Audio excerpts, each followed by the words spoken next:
Master Ceremonies is William Harris, Man of the Moment, author Geoffrey Philp, distinguished guests, ladies and gentlemen, good evening. On behalf of our host, Carlong Publishers Private Limited, we are delighted that you have accepted our invitation to be here to participate and share in the launch of the book Garvey'S, written by Mr. Geoffrey Philp.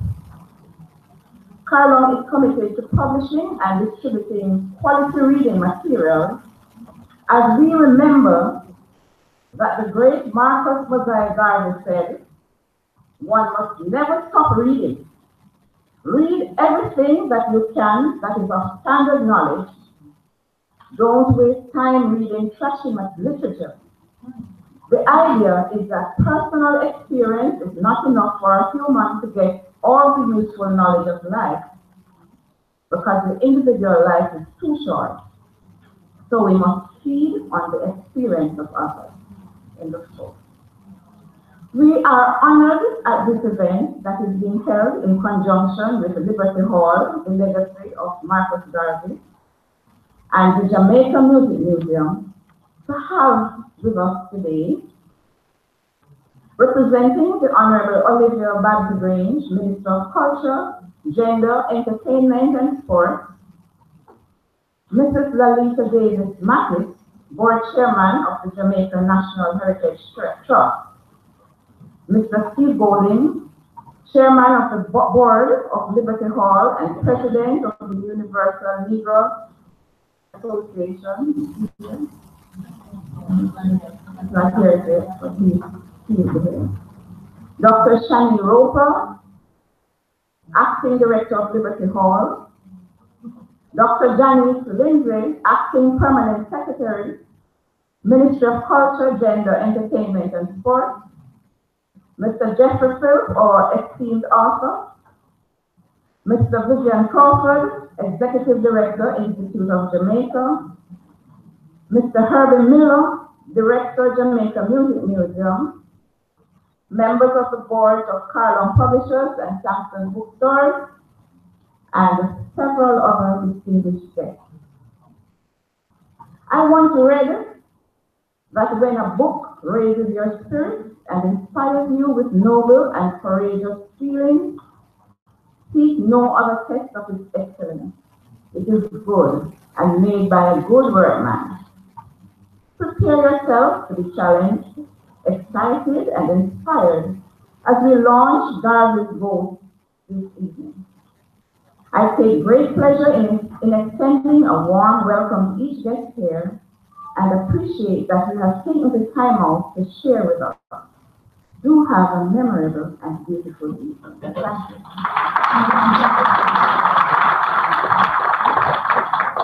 Thank you very much, Ms. McDonald. I'm looking at the decor, and I'm just looking at the trees and looking at the lights. This is an interesting concept, and I thought, this man, because it's Garvey, so we're getting back to the roots and seeing the tree, and we're going to be enlightened on a lot of things that should be important to us as Caribbean people in terms of our identity, who we are, you know, as Caribbean and Jamaican people. I'm excited about Garvey's Ghost. We already told you she's here representing the Honorable Olivia Babs-Grange, but let me tell you a little bit about Mrs. Lalita Davis-Mattis. You've already heard she's board chairman of the Jamaican National Heritage Trust. She has a master's degree in marine management from Dalhousie University in Canada and degrees in law and mass communication from the University of the West Indies. She also has a certificate in teacher education from Shortwood Teachers College. Yes. You wonder, where did she find the years to do all of this? Before assuming her current post, in 2006, she worked with JNHC members of staff on various projects, such as drafting of Jamaica's position on the UNESCO Convention on the protection of the underwater cultural heritage and the ongoing protected area system plan for Jamaica, and just how much we've been recognized for World Heritage as well is something that she has worked on. So she's representing the minister, but in her own right, really needed to be here to speak on the launch of Garvey's. So, ladies and gentlemen, please welcome Mrs. Anita Davis.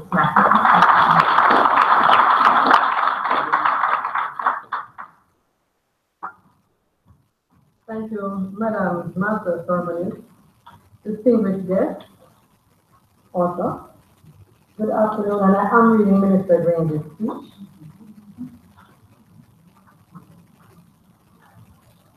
When I was asked to bring greetings at this book launch, I did not hesitate, because Geoffrey, poet, novelist, and playwright, was the man behind the pen.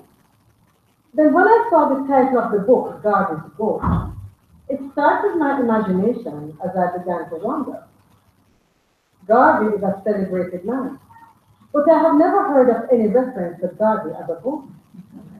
In fact, my interest was further stimulated because I am myself preparing to celebrate Garvey's birthday tomorrow, August 17th, at two functions.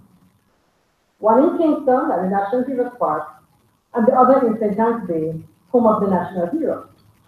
Now, I know that I'm not here to bring anything else but greetings, and I will not attempt to give you any review of the book, but I might tell you, I had to request a copy of Garvey's book.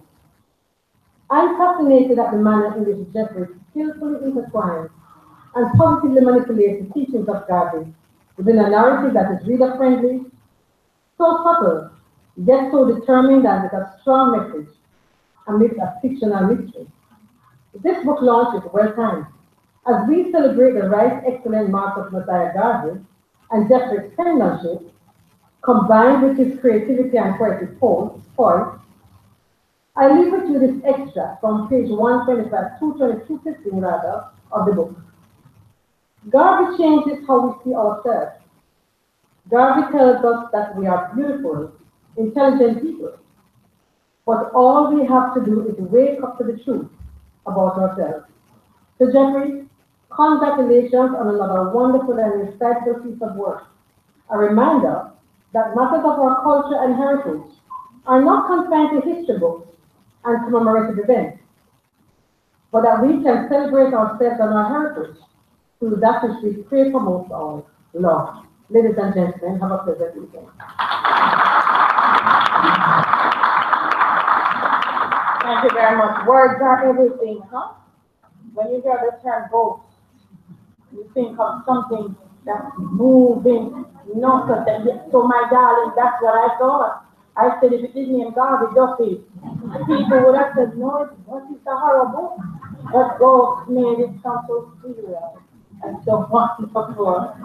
He does say, look for me in the whirlwind, and that's also something that occupies that space. So we look forward to seeing just how much Garvey's ghost moves around in this novel. Now I want to welcome the acting director of Liberty Hall, The Legacy of Marcus Garvey. She's Dr. Shani Rope, an accomplished and well-versed Caribbean public historian with over 10 years experience working with Jamaican museums and educational institutions. Her areas of specialization are Jamaican culture, history, and society, with specific expertise in cultural policy, child and social policy, and juvenile delinquency. She received her PhD in history from Rice University in 2013. Ladies and gentlemen, please welcome Dr. Shani Rope.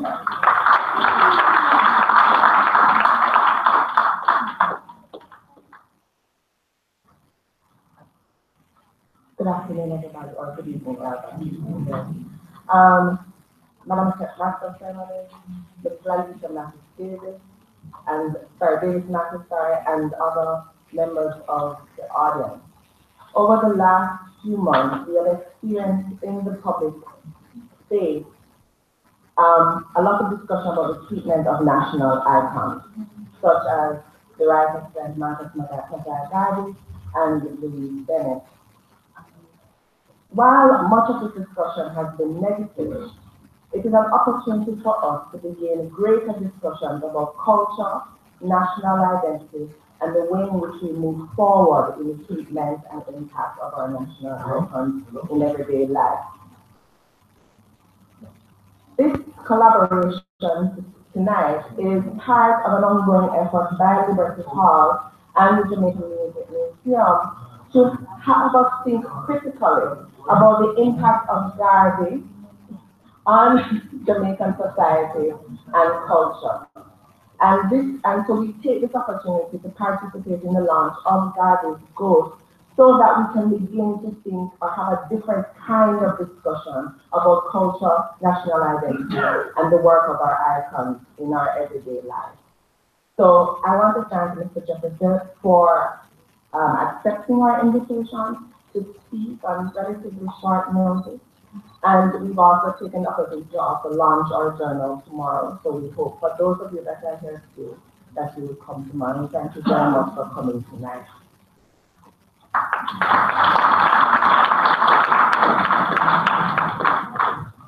Thank you very much, Dr. Hope. And I want to encourage everyone, if you've never been to Liberty Hall, it's a must-see place. You have to go. The Jamaican Music Museum as well, and JNHT. There's so much for you to learn about our culture in these places. Trust me, if you visit one time, you'll keep going back. So make sure you go and support them. Another important place coming out of the Institute of Jamaica is the Junior Center, operating from 2 branches, East Street and Greater Portmore. The Institute of Jamaica Junior Center offers visual and performing arts programs in dance, speech, and drama. They also do paper making, art and craft, drumming, sign language, music, needlecraft, guidance and counseling, and reading. Did you know this about the Junior Center? Right. They're also a safe place where children between the ages 6 and 18 years can develop their creative skills and are exposed to cultural and moral values by various art forms. This evening, a dancer, Acacia Ford, is a member of the Junior Center, and she will perform the piece, Rain in Africa. Please welcome her.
Nothing.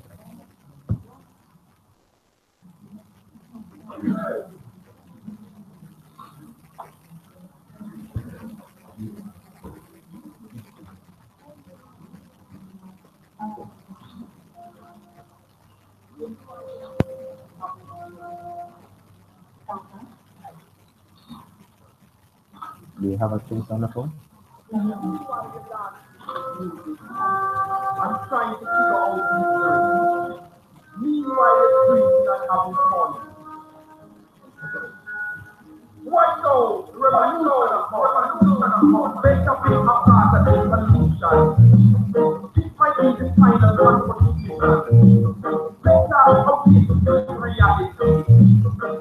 No time to lose the time. God, fight the father, God the good is fight the final for the God. Every way, freedom of the call. Fight the father, God the good is fight the final for the God. Every way, freedom of the call. Killing children is wicked. Burning and Salvador the one wicked. Dumping away unto sea and land. Build no arsenal of nuclear weapons. Oppressing the Asian, bombing in Iran. Truth in the Afghanistan, there must be a solution, a revolution. Fight the father for the good is fight the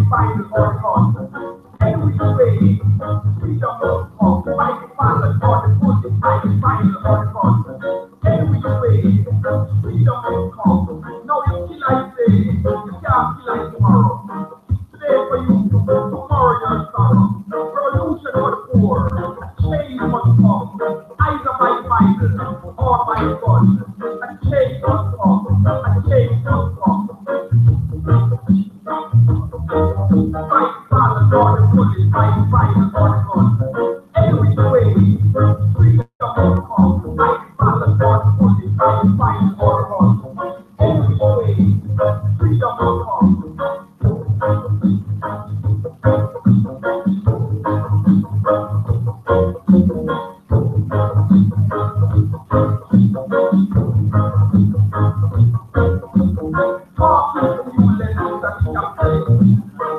clothes, and shelter have nobody. The Almighty creator belongs to no religion. Ideology won't bring about solution. Now turn to the Psalms, the Bible, and show me your AK-47. Come make for fight oppression. Come make for fight and solution. Come make for fight oppression. Come make for start a revolution. There must be a solution, a revolution. Fight.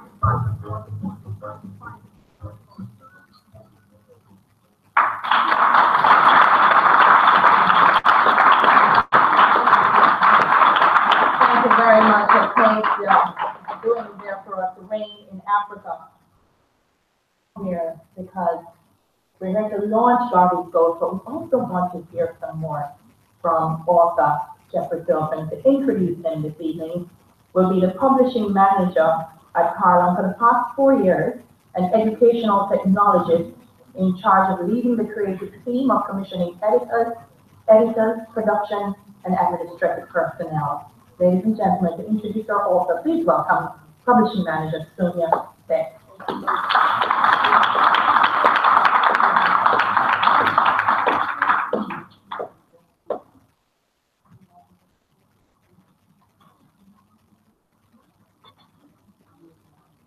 Madam, Master of Ceremony, Lady Harris, distinguished ladies and gentlemen, boys and girls, a pleasant afternoon. I am very glad to be given this opportunity this evening to introduce Geoffrey Philp, because I was involved from the very beginning of the process in the development and publication of this section, of this book. Born in Jamaica, Geoffrey has published 1 novel, 5 volumes of poetry, 2 short story collections, and 3 children's books. His work is represented in nearly every anthology of Caribbean literature, and he is one of the few writers whose work has been published in the Oxford Book of Caribbean Short Stories, the Oxford Book of Caribbean Verse. A graduate of the University of Miami, where he earned his master's in English, Geoffrey teaches creative writing at Miami College. Since 1992, he has lectured and conducted writing workshops in schools, colleges, community centers, and libraries throughout South Florida. He has appeared on radio and television in Jamaica and in the United States in such shows as the Miami Mosaic, English Composition, Writing for an Audience. His work was also included in the Florida Poets Project. Have you not heard of Florida? He has done readings in the US, the Caribbean, the UK, including the Miami International Book Fair, Calabash International Literary Festival, and a winter gathering of writers. In 2013, Geoffrey was one of the featured writers at the Yardstick Festival in Bristol, in the United Kingdom. His novel, Benjamin, My Son, has been used as a primary text in Caribbean literature by Professor Dorian Middleton at Texas Christian University, who has devoted a chapter in his forthcoming book, Rastafarian and Art, an introduction to an analysis of his work. My Brother's Keeper was published in the Oxford Book of Caribbean Stories and has become a fixture on many syllabi of Caribbean literature. Several critical articles about his poems have been published by Canadian critic Hugh Hodges in Marley at the Crossroads, Invocations of Bob Marley, and in the poetry of Geoffrey Philp, in the Jamaican Spirituality, Jamaican Poetry. His books have also been reviewed and featured in the following publications: World Literature Today, the Daily Gleaner, the Caribbean Writer, the Mississippi Review, and Journal of Caribbean Literature. Geoffrey has served on a number of boards, including the advisory board of the Miami-Dade Public Library, a board of directors of the Arts of St. John's, and Tigerfield Productions. He has served as judge for the Pendragon Prize in Poetry, Manatee Community College, lecturer for Florida Humanities Council, poet in the schools, Dade County Public Schools, lecturer for Miami-Dade Cultural Arts Affairs, and a community advisor for Selflin and the Pan American Book Fest. Most recently, his poem, Ursula's Daughter, from Dubwise, was included in the Best American Poetry 2010. He has maintained a personal blog, the Geoffrey Philp Blogspot, which publishes interviews, fiction, poetry, podcasts, and literary events from the Caribbean and South Florida. Philp's awards include an individual artist fellowship from the Florida Arts Council, artist in residence at the Seaside Institute, Canute Broadhurst Prize, and the James Missioner Fellowship at the University of Miami. Ladies and gentlemen, with all of Geoffrey's accomplishments, you can understand why we are here this afternoon to celebrate with him and to launch his newest book, Garvey's. Thank you.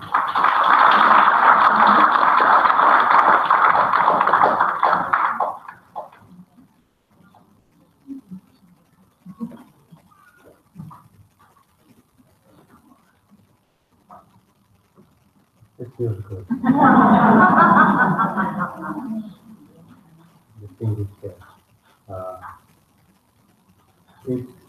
It's a pleasure, it's an honor to be here. We just walking on the street in front. Getting back into the old rhythm. I think people walk, you know. You can see a lot of walking, and you don't see a lot of that in Miami. And if you're pulling in, I saw a man talking to a woman, and he was like, you don't see that. You don't see that. I sent my wife a text, before I came, and I said, I dropped a whole bunch of American tension right at the airport. Because you carry yourself in a different way in the state, This is not to say that here you don't have the tension, and for all intents and purposes as the United States I'm assured. So I'm not carrying those older burdens, and I can just look at the hills. I can just look at people. So I'm feeling really good. I'm seeing old friends, people from Facebook, putting faces to names, people of the scene, like good friend Paul Smith. We're coming up from Mona Primer. The three of us now in Pennycook, Paul and myself used to sit at the same desk with Mrs. Pennycook teaching us, and we went to JC after that. I was the best man at his wedding, he was the best man at my wedding. So there's a lot of history, a lot of good feelings. And thank you again, Ms. Cunningham, for publishing Garvey's book. Many of you may not know this book is 20 years old. I started writing it, 20 years ago, and the first version of it wasn't going anywhere. So I rewrote it with an emphasis on the hurricane. Nothing. Then the next year, I tried the next 5 years. Every 5 years or so, I'll just pick it up. Okay. Let's try it this way. In the meantime, I was writing other things. But this woman, Catherine, and her daughter, that just went missing. I couldn't get it out of my system. And then finally, when Trayvon Martin died, I just said, oh, all right, I see everything now. And totally rewrote everything. At that time, after I finished writing it, it was about 350 pages. And between Miss Cunningham and, where is she? Joanne. So about 350 pages, and they said, we love it! Now here's 50 pages of changes we want to do.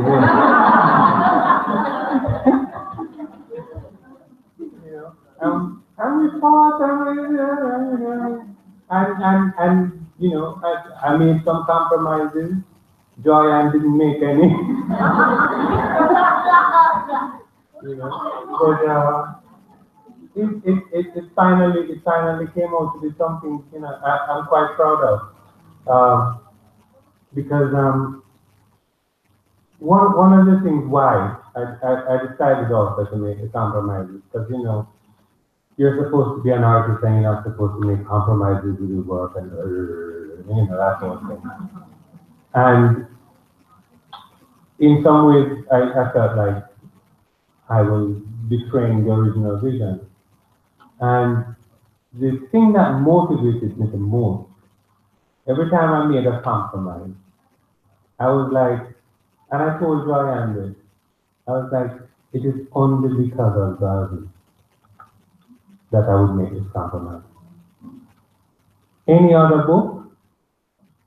I once got a C in poetry, right, from a professor who, we had a fight over one word, right? The word was aeroplane. And I didn't know that, you know, years later when we come out graduate, that I was defending the triple B, the reggae song in the poetry. But I just knew it had to have that aeroplane. And the American professor was telling me, airplane. And we got into this whole shouting match. And again, I didn't know what I was doing. I only knew that it sounded right. And we got into this big fight and and at the end of the semester, the man gave me a C. The only blotch on my otherwise stellar. Well, I got one B. So yeah, but the C was in graduate school. The B that I got was because the girl who now is my wife said to me, I had to go to class, and she said, why don't we go to the movies? And I was balancing movies, class, movies, class. So I went to the movies, and then I heard we had a pop quiz. And that was how I ended up with that, you know. Some days, you know. Some days, maybe it's sure. I talked to Billy this morning on the television and she was asking, you know, why did I call it Garvey's Growth? And the reason is the book is dedicated to Burning Spear. You know, I told her I was showing my age back in the old days when you had the LP. The Garvey's Growth LP by Burning Spear. Because Burning Spear was always there. And listening to Burning Spear, you know, no one remember who Marcus Garvey, you know. And growing up with Jalov music, Jalov as my next door neighbor, and hearing, but one time hearing, I thought it was a recording, and I hear 7 miles of black, and I thought he got a new sound. When I jumped over the fence, I went there. Fred Locke, live, practicing to release 7 miles of Black Star Line. So all of those things played into, my my early recollections. In fact, we call one that.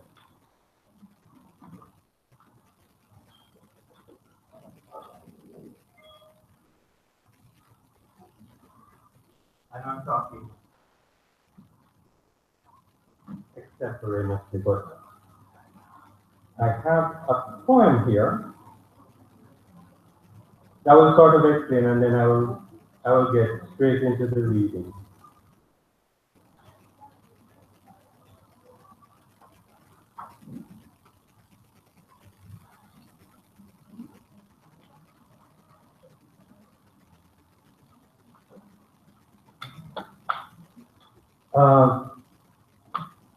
I'm going to begin the reading with the prologue from a collection of poems, Letter from Marcus Garvey, which I hope will give an insight into my motivation for writing Garvey's poetry, and perhaps open the discussion to other questions during the Q&A. Here's the prologue for Garvey's book, for a letter from Marcus Garvey.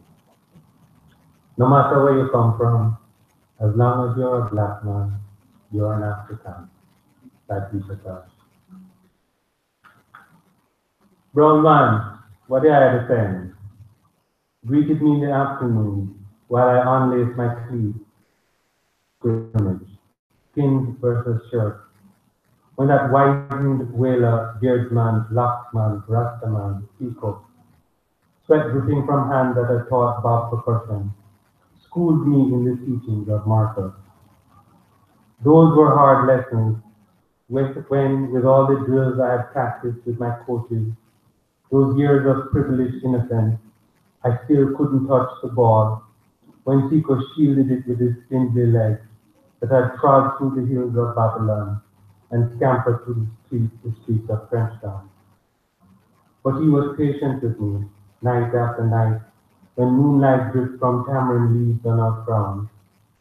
Like the night at a dance in Augustown, when an old mother held my face between her palms and interrogated me. Her hands felt like Vernal, my childhood maid, who wiped nose knot from my cheek when I was a youth, and defended me from a bully trying to capture the bicycle my mother had given me for passing the common entrance to Jamaica College.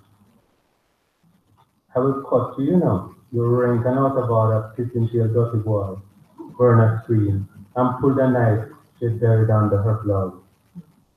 Then she smiled as he hurried home to complain to his mother. What a quality young man like you doing down here in the jungle, the crone asked, as she ran her fingers through my good hair. And my only answer was the music that had drawn me to zinc benches and dusty lanes, that had quenched my yearning for an answer to the riddle that confounded our lives. Could this earth that my grandfather, who tilled blades of cane while the other planted a tree on his back, be reclaimed with thank-you of redemption for that old African avaricious, my God? Most of the contradiction of my growing up here in Jamaica are contained in that poem. The brownie who loves Bob Marley, the middle class youth who loves roots music, the football player hanging out with man like Chico, playing with people from the House of Dread. Most of us had that experience. Paul can testify to that. So it was all of these things coming together, and I needed to give a voice to it. So, chapter 1, Garvey's growth. It's being told from the point of view of Captain. Her name is Captain Bailey. So you have to imagine me as a tall, beautiful black woman, or any one of the sisters here on the front.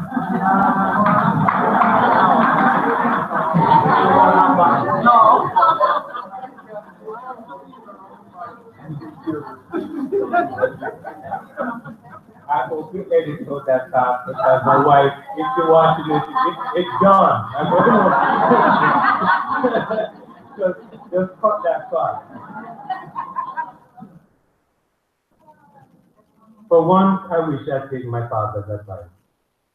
Sometimes you have to begin with a watch hammer to get anything done in Miami. Maybe if I'd learned to speak Jamaican instead of growing up on the beach, people would have dealt with me differently. Maybe if my father had taken the time to teach me how to do a lot of things, my life would have taken a different turn. There were so many maybes in my life. Right now, I didn't have time for maybes. I needed answers. I marched down to the end of the alley where I spotted Alberto, the custodian for a building. Alberto, ¿qué pasó con mi carro? Mírame. He brushed the dust off his khaki uniform that reeked of cheap cigars. Alberto had a lot of cleaning up to do that morning. His homemade insecticide, Piedras de Muerto, as he called them, had worked well. He pushed his orange face mask to the top of his head and then scooped the dead insect into a black plastic bag. No sé, senora. He was lying. Alberto and Mrs. Morales, my landlady, were the eyes and ears of South Beach. Nothing happened that they didn't know about. Por favor, Alberto, ¿quién hizo eso? Who did it? No sé, senora. No quiero problemas. It was no use. Alberto was climbing up, as if he had taken what my friend Christina called the Cuban America. I ran up the stairs to get Tony, who I knew would sort out these maybes in a hurry. Tony, I need your help. Tony had just come out of the bathroom and was cleaning up the room. I disturbed his routine of watching the local news before he rushed off to work. But this was important. He turned off the television in the middle of a news flash about some political rally on the beach.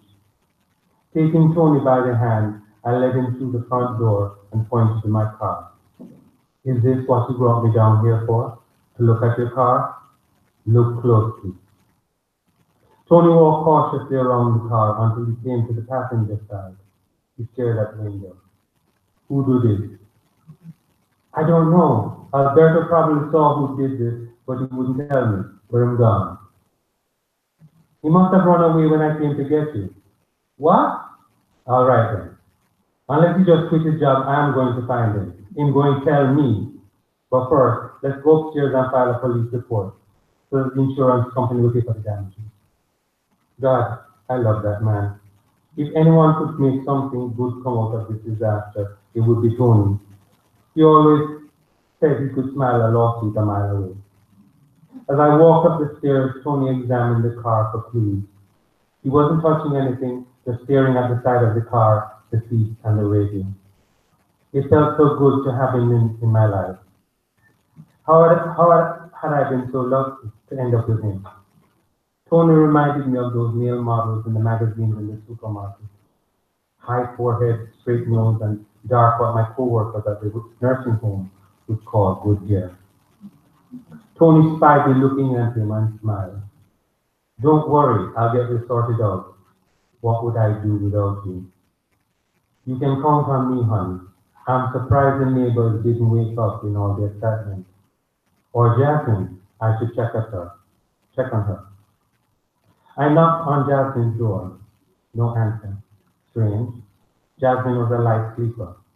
I knocked again, figuring she'd been working on another political rally. I told her I didn't like her getting mixed up in politics, but she wouldn't listen. Maybe it's a hangover from my days as one of Jehovah's Witnesses, but I didn't like her being a part of the world. But ever since Obama got elected, and now with the death of that young man, it has been one political cause after another. As far as I could tell, it wasn't affecting her job as a computer programmer, but she had stopped painting, something she loved to do from the time she was in kindergarten. Even though she had graduated a month ago and was still figuring out what she wanted to do with her life, Jasmine was still hanging out at the college with her old friends. I told her that she needed to rush. She didn't need to rush through college the way she had, sometimes taking 18 credits in a semester, but she was always in a rush. I knocked again. Now I was worried. I turned the handle and the door opened easily. I slid through the door and almost tripped over a bag beside the door. I should have known better than to walk around her room without turning on the light. I flicked the switch, but nothing happened. The bulb was probably blown. I opened the blinds. As the light filtered into the room, I expected to see Jasmine curled up in bed with a pillow tucked between her legs and her hands wrapped tightly around even more pillows. Jasmine? The bed was empty. The comforter and the sheets had been tucked tightly under the mattress. Jasmine, where are you? I opened the closet. Nothing. I knew it was foolish, but I looked under the bed. Jasmine? Acid flooded my stomach and bubbled up into my throat. One of my killer headaches was coming on. I sat down on the bed before it knocked me to the floor. Jasmine was gone. So that's the opening chapter. And then Catherine gets it in her head that Jasmine has been seduced by her professor, Jacob Virgo, who is a Rastaman. And one of the more virtuous characters in the book. So he rushes into that. What have you done to my daughter? I barely had time to look up when this madwoman came and saw me through my door and threw some books on my desk. I could have called security, but something told me, keep cool, Jacob, keep cool. I took off my glasses, got up from behind the mountains of papers on my desk, closed my email and Facebook. May I help you? Don't play around with me. What have you done with my daughter? Where is she? Now I really felt like calling security. I had no idea what she was talking about, but I kept calm and looked her up and down. I could tell she was sizing me up too. And then that look that I knew so well came over her face when she noticed my locks peeking out from under my tan. Would you like to have a seat?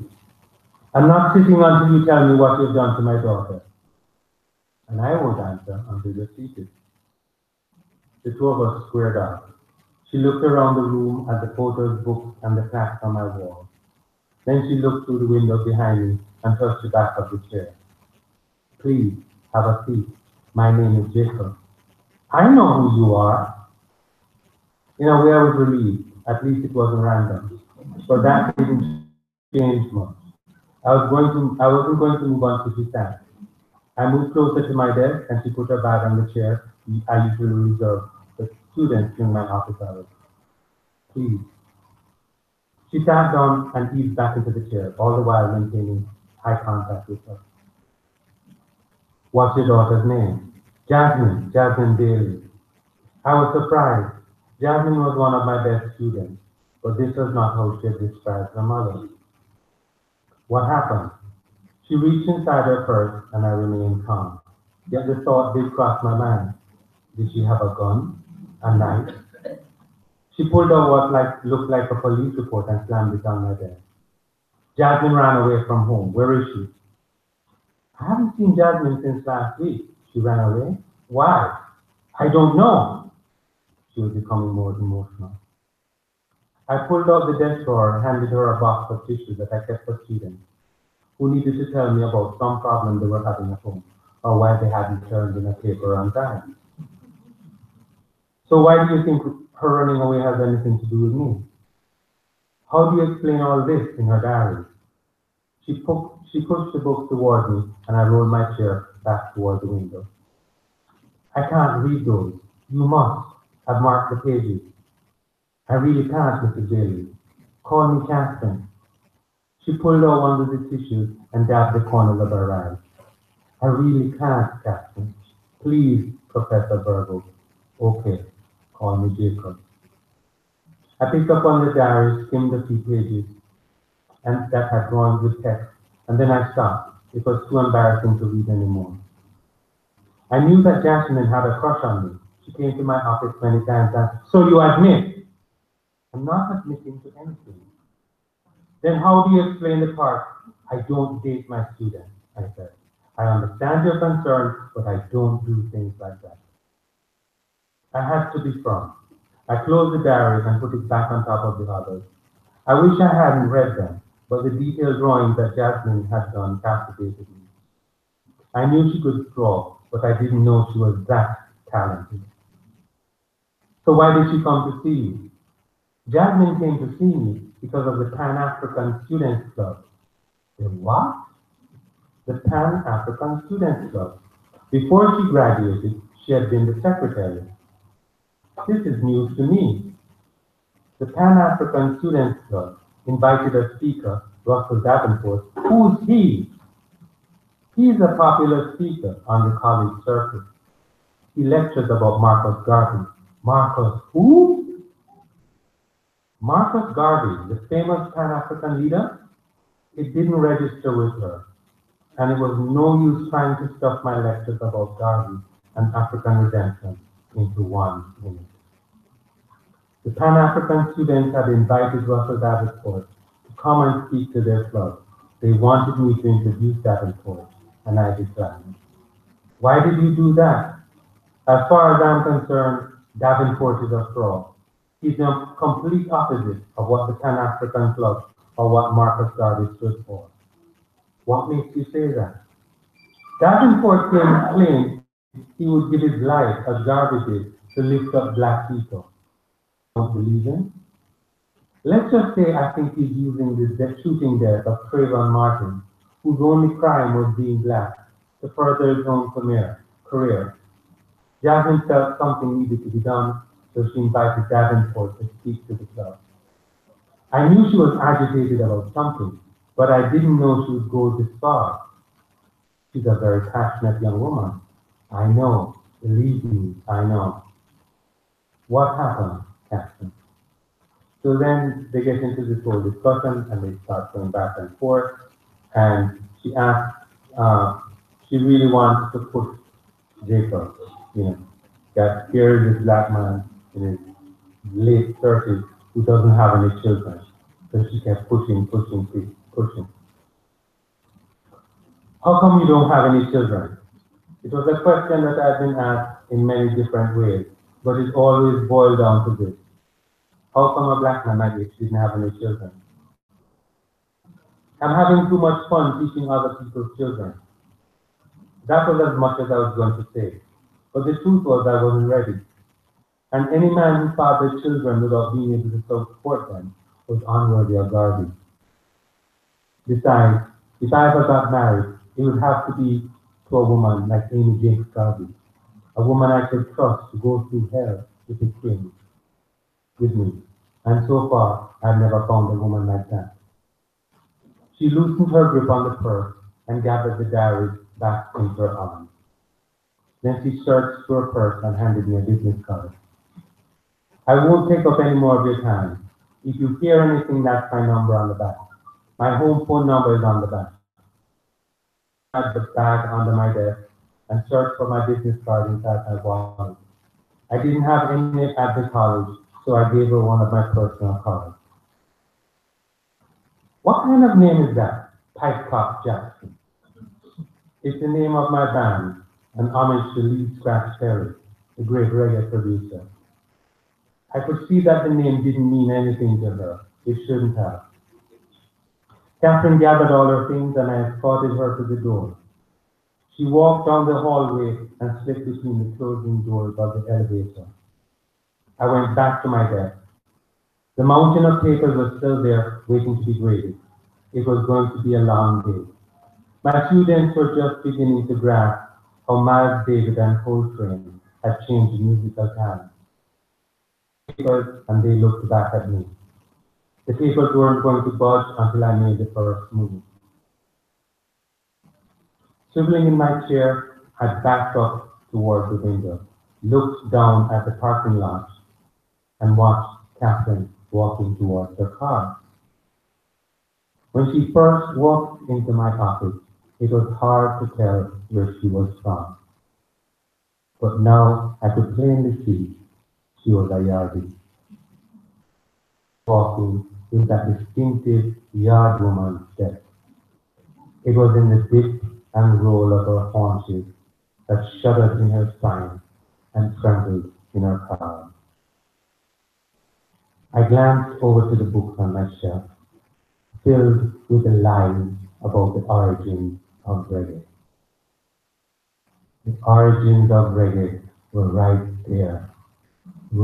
there in that walk as she strolled across the asphalt and the wind toyed with the fringe of her skirt. Feel it in the one drop. If it had been any other time, I would have tried to get a date with her, but I turned away. I already have one mad woman in my life. Thank you.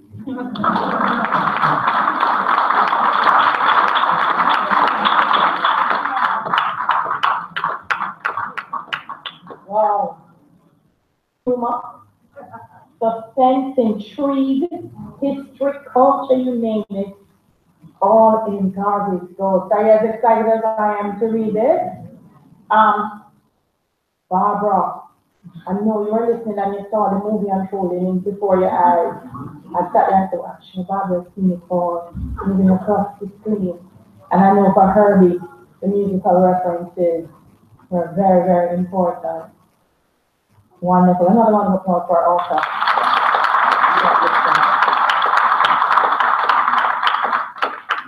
So we're going to give him a breather just before we find out if there are any questions for him. I already introduced you to the Institute of Jamaica Junior Center, and we saw our dancer, Acacia. Now we're going to hear from the Greater Portmore Junior Center drummers, and they're comprised of students within the center's after-school and Saturday programs. They have performed at a few outreach events, as well as entered the recently held JCBC Festival of the Performing Arts Competition. The group won 2 gold medals at parish finals. And they also received a national trophy for the most outstanding solo item in the island. So a round of applause as we hear from the Greater Portmore branch of the Junior Center.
Amazing work by the Institute of Jamaica Junior Center.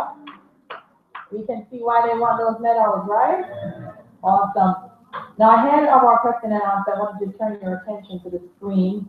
Just want to show you, what we call it a trailer for the book.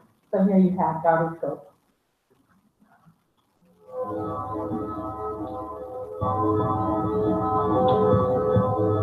As a teenage mother in Miami, Catherine struggled to raise her daughter alone. Now, her daughter, a teenager herself, is missing. Her frantic search leads to Jacob Virgo, Jasmine's Black History professor. Is he behind Jasmine's disappearance? Catherine demands answers from him. Is Jasmine dead?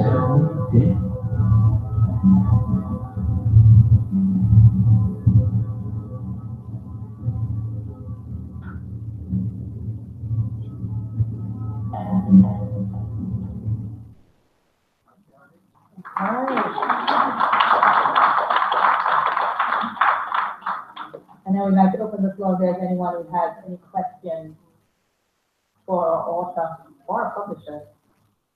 We'd like to hear from you.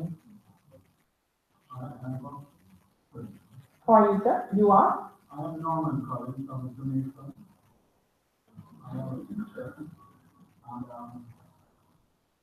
and someone well versed in two. Awesome. So it's Great to have you here, sir. okay. As I watched the trailer, something came to my mind, some kind of irony. So I want to the trailer to the disappearance of growing, So what are the potentials, obviously, within the book itself. And so what came to my mind, a question that is there anything of redemptive next of the Jamaican or Jamaican society seeks to capture the imagination of our young people, the millennials especially, to redeem them of some of the evil of crime and violence that must be our society. And so it asks back to the fact that Jamaica presently mourns, as I indicate of. The death of a bright young lady from Providence High School. And the book, so there's synergy between the two things. There's a missing young lady in the book, and there's a probably missing young lady in Jamaica right now. We never return, we never see the potential that she would have had and developed and, to help our society. Right. The question is there anything of redemption that the book speaks to, which could help our society or young people to move it forward? That's the question.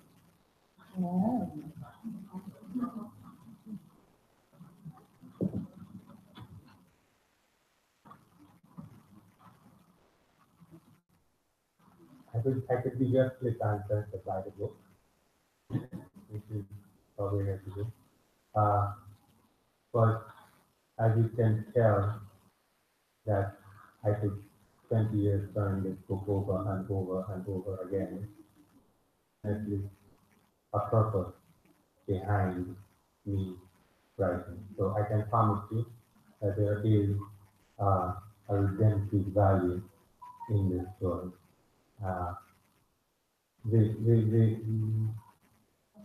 One of the main reasons also why I think Garvey is important. The whole point of a culture is to tell us what we can and what we cannot do. What are the things that are permitted and what are the things that are not permitted? What are the things that are unthinkable?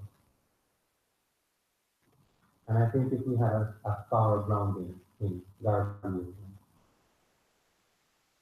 the acts that we commit daily, or some of the acts, would be unthinkable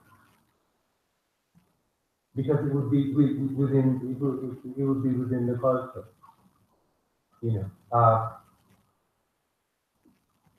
Certain things when I was growing up, there were certain things that you didn't do. It seemed ridiculous, like we thought we were being rebellious, like I'm not going to GC and we pull our shirt off our pants. That was the level, right, of our rebellion, right? That was that was the unthinkable, but it slowly moved. The margins kept moving and moving and moving. We're in a situation where we are doing unthinkable acts to each other. And part of that is because we have no real sense of identity.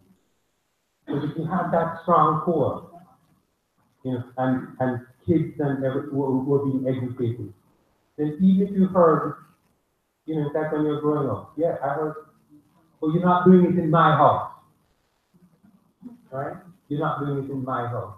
That internal mechanism that, yeah, maybe they're doing it in America, maybe they're doing it here, but you know what? We're not doing this here. This island is our house, right? And we're not doing it here. So that is why I think, Garvey is so important. One of the things that Garvey loved, one of the things that Garvey loved to say was, as a man thinketh, so shall he be,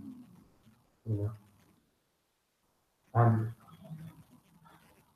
in other words, everything that you see in front of you began as an idea. Everything in this room, everyone here, it is a manifestation of an idea. So in the same way, the conditions that are in Jamaica are a result of our collective thinking about each other. So if we really think we can do a thing to anybody, if we think that that is acceptable, then of course people will push the boundaries. That was why Garvey talked about emancipating ourselves from mental slavery. The kind of slavery that could allow those kinds of acts. When you go to these museums and you see manacles, this small. How can you put manacles on a baby? That is the kind of unthinkingness, that's the kind of terror that we have in our history. And we need to, as Garvey said, emancipate ourselves from that kind of thinking. I hope that answered the question. Thank you very much. It's an interesting question. And it's interesting to me because it underscores the way in which society always looks to the creative people for the healing, for the answers, for the responses, to address all the challenges. And I think it underscores the importance of Carlong Publishers for facilitating the voice of creative writers to be able to address our social issues and to heal our nation. So, can I have a round of applause for Carlong Publishers? Luke. I just want to know from Carlong and what drew them to it. What drew them to brought them together with this Geoffrey? As well as the reason why they decided to go. Publish books. Tony, I think this one's on you.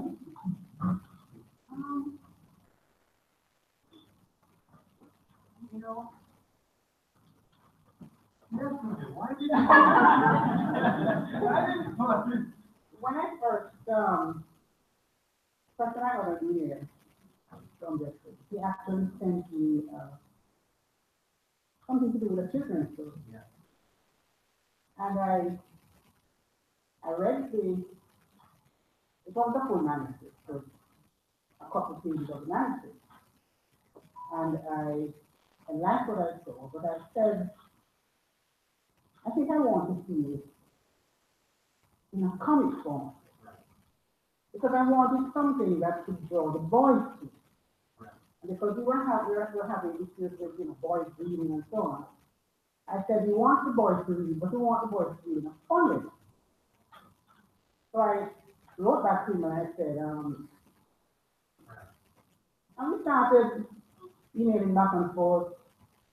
I got an illustrator to do some initial illustrations of, what some of the scenes would look like. Geoffrey sent me some work from another illustrator. And in the middle of that, he sent me this manuscript. And I took it home and I read it and I said, I loved it. And I wrote back to him and told him that I had an idea earlier that I wanted to expand the Carlong portfolio into, we already had a children's literature section, the Shanted Legacies, and I wanted to expand into the young adult field because I wanted something that we could, that, Ministry of Education, CXC, could have some new fresh material on its literature list. And so when he sent it to me, I read it and I looked at it and I gave it to Joanne. And I said, Joanne, have a look at it. This could be one of the first books in our new young adult series, Expression. And that was how we came to develop this Geoffrey and to publish this book. I was telling him earlier that, and I said it to my colleagues in the department, that I took the book home to do the proofreading, and I started reading, and then I just put the pen down, put everything down, sat back in my living room, and just read the book. I couldn't put it down. And then when we had the jam copy conference, there was a gentleman there who had come to give, as one of the main presenters. And I'm sitting there and I'm saying, oh my God, look at Jacob. And Jacob is one of the main characters in the book. And I'm saying this because by the end of the novel, I knew everything. I knew Daphne, I knew Jacob, I knew Kathleen, I knew my good Tony. I was saying to her.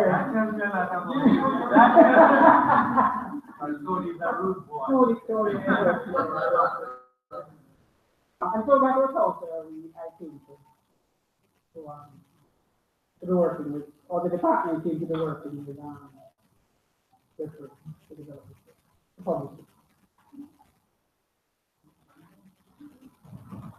Thank you very much, Donna. The thing about Carlong, when they go for authors, they go for particular quality. So once you say you're a Carlong author, it means something. And to start, the young adult with Geoffrey Philp sets the bar pretty high. So they're already telling you this is what they want when you come to Carlong. Any more questions on the floor or comments?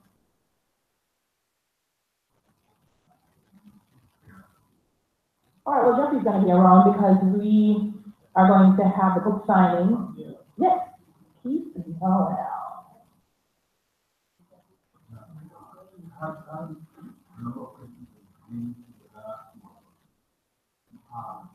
Garvey'S, why Garvey'S?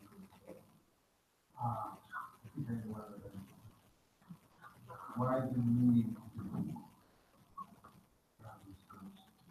Garvey'S? Stories don't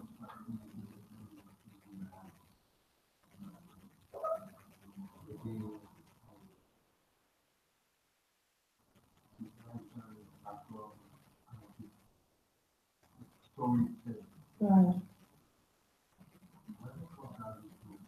Right. So Geoffrey, I think you want, I know you alluded to the Capernaum there, but even that, why Garvey'S there?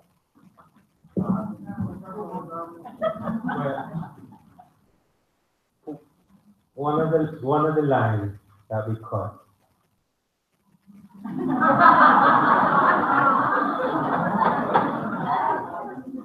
One of the lines that we cut. I think between the both of us, it was like making it a little bit too obvious, but there was a line where Jacob actually said to her, Garvey's ghost haunts every black relationship. In other words, that history of betrayal haunts every black relationship. And so then we decided to cut it. Because I don't know how between you and me, or I don't know how it happened. But that was one of the reasons. Between me and Joy, somewhere between this moment. But as I said earlier, I wanted to make sure that in writing this novel, we also remember Bernie Spear and his contribution. And as you know, there's a Garvey's Ghost LP or CD as it's now called, because I will give lectures in Miami, Florida, and I will, they're kids from Jamaica, and I say, okay, Marcus Garvey, and they know nothing about Garvey, and so there are various levels as to why I call this Garvey's Ghost. Yes. I'm Dorothy Noy. The question I was going to ask, I have not read the book. I don't know anything about the book. Okay. But I do know that the average teenager, for which, that's the cohort Yeah. that we are seeking to reach. Yeah. Many of them probably do not know much about the history Right. and the historical significance of that, Right. other than in October, you hear that he is one of the national heroes. Right. Now, I do know that you are written a novel. You have not written a history. Yes. So therefore, you are not going to be pedantic and preachy. Right. You are going to read Yes. an artistic Yes. form. Is there enough in your artistry and in your writing? And I say I don't know anything about it. Right. But is there enough of it that All right. that second learning that you want to take place for people to see the significance of why you name the Garvey's Ghost? Is there enough there for the average 16-year-old up to 20th, 20th, 27th? Well, the what you call it? the millennial. No, not millennium. I wouldn't call it millennium. I'm talking about the age of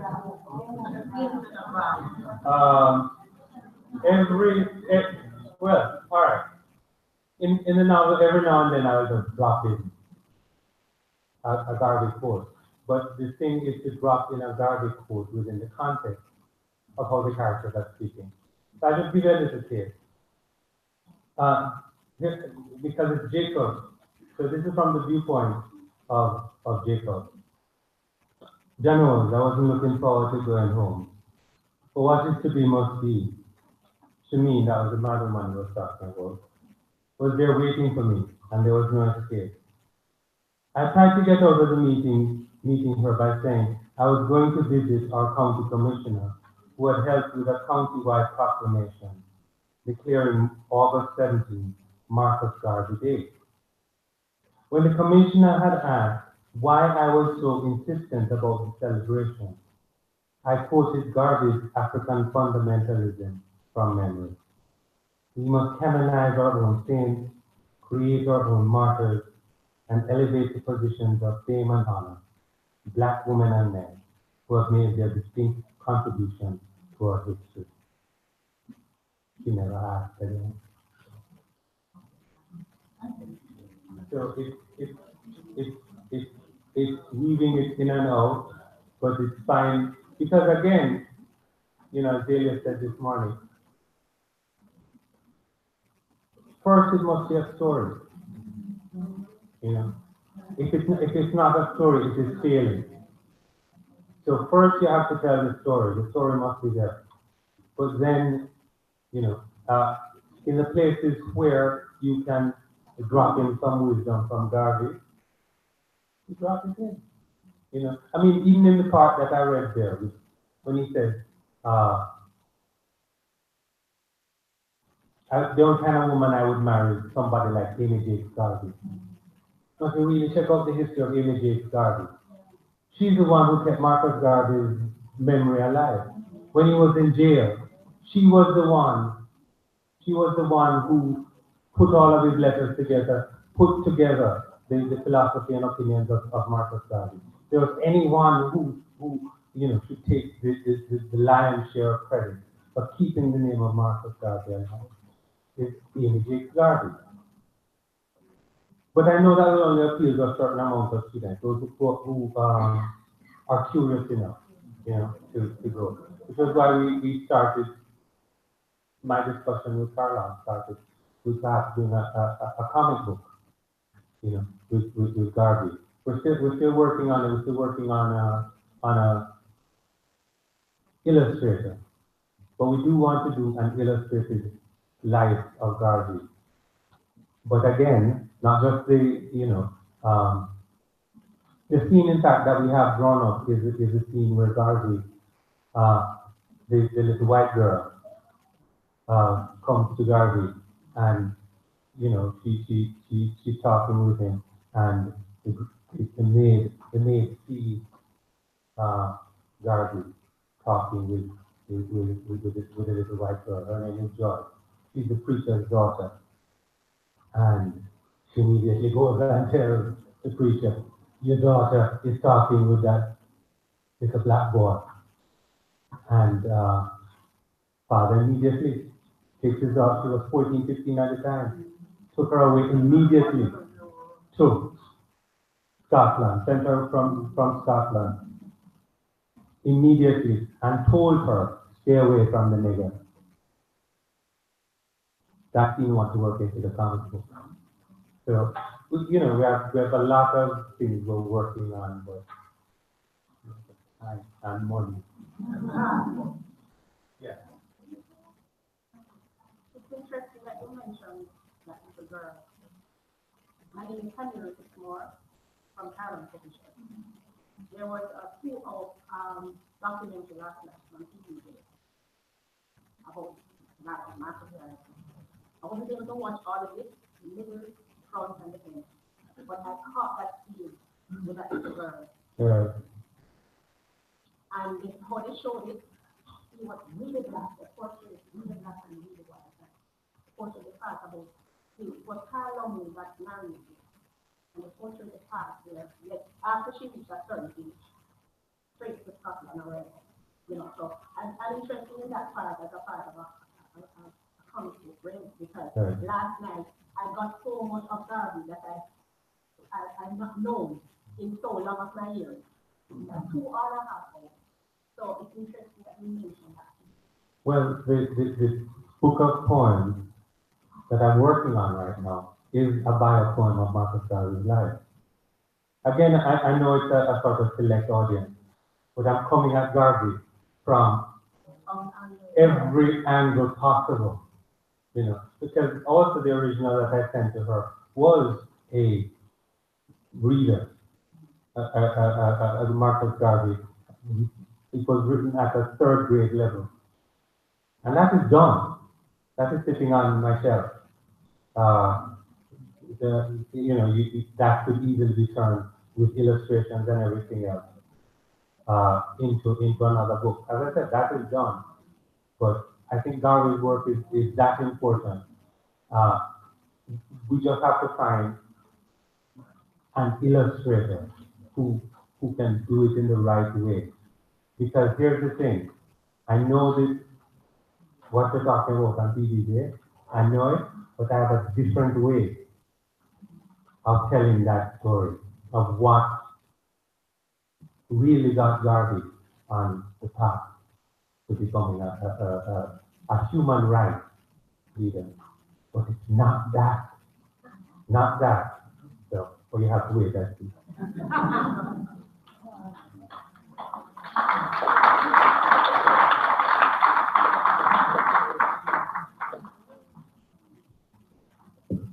All right, but as I said, if there are any additional questions for him, he's going to leave the back of the room where the books will be on sale and they'll be signed. I just wanted to say, I think what is important too is sometimes the planting that seed, you know? Reading the book and hearing a woman like Amy Jake, you probably say, why a woman like Amy Jake? What is it about her that we want to marry someone like her? And then that will motivate further study of who that person is.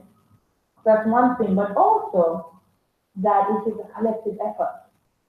So Geoffrey with his book, someone with a documentary, Burning Spirit with music, is putting all the elements together so we can understand more about this man.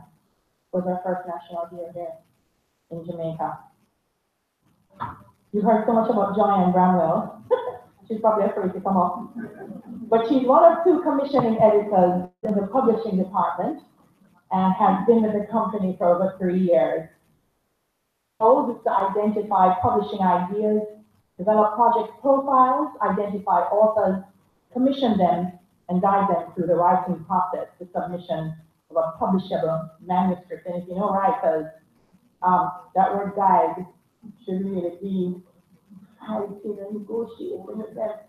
So if you see her, she looks so unassuming, but she must really be much more than that. Yes. To say, yeah, this is what I want. So please welcome to deliver the vote of thanks, Joanne Bramwell.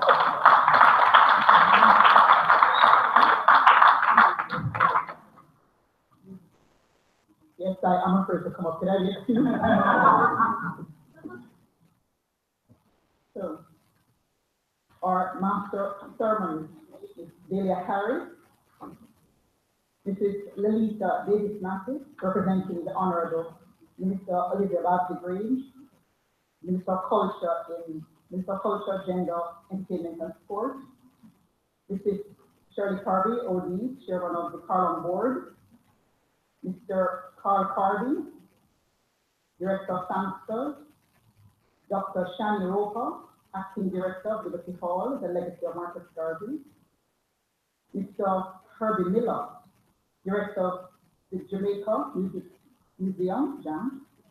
Mr. Vivian Crawford, Executive Director of the Institute of Jamaica. Our distinguished author, Geoffrey Philp. Our most valued invited guests, ladies and gentlemen, good evening.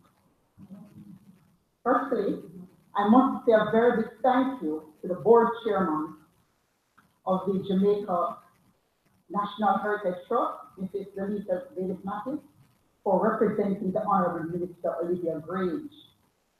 We know that the sports component of that portfolio loves to go front and center.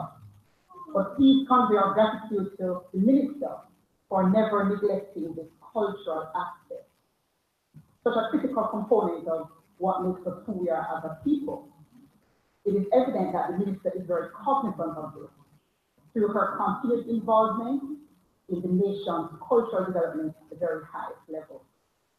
In light of all that has been said, we know without a shadow of a doubt that we can rely on you to put in a solid word with Minister Grange regarding this excellent piece of literature, so that it can, quite coincidentally, of course, reach the ears of the Honorable Minister of Education.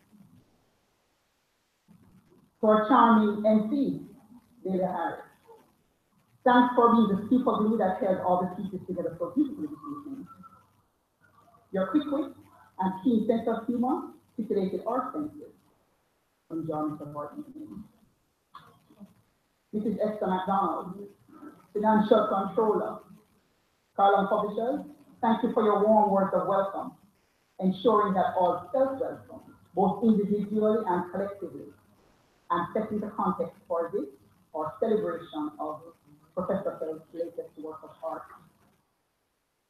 Professor Shani Roper, Acting Director of Liberty Hall, the legacy of Marcus Garvey, thanks for your insightful and incisive words of wisdom. because of your expertise with respect to the legacy of Garvey, recognizing the significance of this work within a century. Thanks for sharing your expertise with us this evening, and by so doing, helping to deepen our appreciation for the far-reaching implications of a literary work of this nature. We also wish to thank Liberty Hall itself and the Jamaica Music Museum, JAM, especially Mr. Herbie Miller, JAM's director, as this event is being held jointly with both institutions.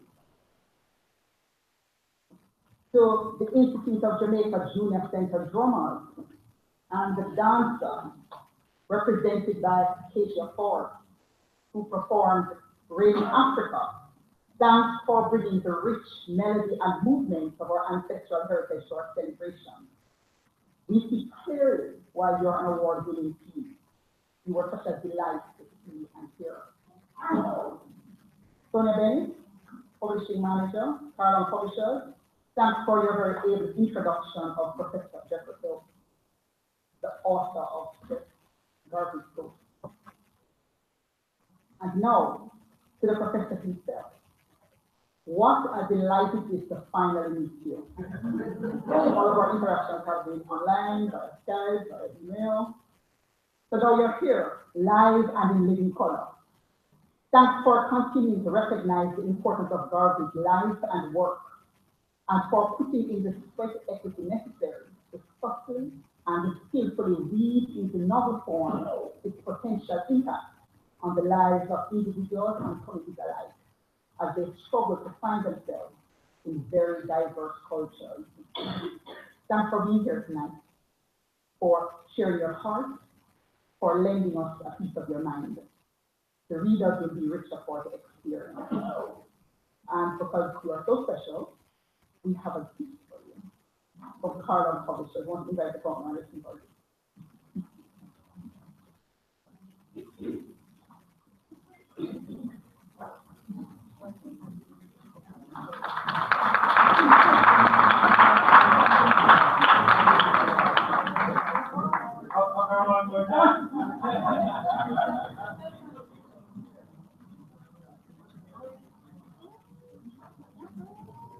And that's to say, thank you very much, and keep on coming.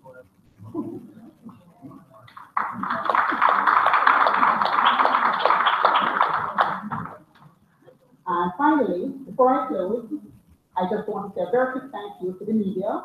Thanks for coming, and also to the planning committee who made this evening possible. Thank you all very, very much. We enjoyed it.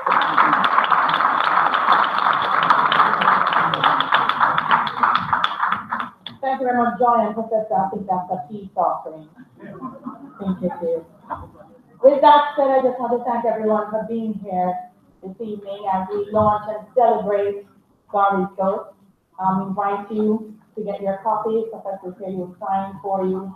And if you have any additional questions, we'll be more than happy to answer. And also, if you're a writer and you are thinking about being a part of the Carlong family, everyone you need to speak to is right here in this room. So make sure you have a quick word with them before you go. Thank you so much, and God bless.